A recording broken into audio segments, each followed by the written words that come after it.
প্রেম মানে না কোনো বাধা, আর শরীর মানে না কোনো বয়স। তাই তো লক্ষ্মীপুরের রায়পুরের স্বর্ণ 2 লাখ টাকা সহ প্রবাসী চাচার স্ত্রীকে নিয়ে নিরুদ্দেশ হয়েছেন এক ভাতিজা। ওই ভাতিজা চাষির থেকে প্রায় 10 বছরের ছোট আর বিবাহিতা ছিলেন। এ ঘটনায় পুরো এলাকায় তোলপাড় চলছে। বহিকে আটক করে অভিভাবকরা থানায় লিখিত অভিযোগ দেওয়ার প্রস্তুতি নিয়েছেন। ঘটনাটি ঘটেছে মঙ্গলবার রাতে উপজেলার রায়পুর ইউনিয়নের 9 নং ওয়ার্ডের কাজিরচর গ্রামের রাহারি বাড়িতে। গ্রামবাসী জানান, জীবিকার তাগিদে প্রায় 10 বছর ধরে স্ত্রী ও 2 সন্তানকে রেখে সৌদি আরব রয়েছেন স্বামী। এই সুযোগে চাচির সঙ্গে পরকীয় সম্পর্ক গড়ে ওঠে ওই প্রবাসীর ছোট ভাইয়ের ছেলে 1 সন্তানের জনক।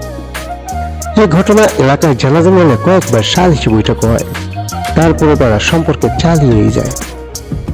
অবশেষে গত মঙ্গলবার চাচি ও ভাতিজা নিজেদের স্বামী ও স্ত্রী সন্তানদের ফেলে নিরুদ্দেশ হয়ে যান। এ বিষয়ে রায়পুর ইউনিয়নের চেয়ারম্যান শফিউল আলম চৌধুরী সুমন বলেন, ঘটনাটি শুনেছি খুবই দুঃখজনক। রায়পুর থানার ওসি নিজামুদ্দিন ভূঁইয়া বলেন, কোনো পক্ষ থেকে এখনো অভিযোগ দেওয়া হয়নি।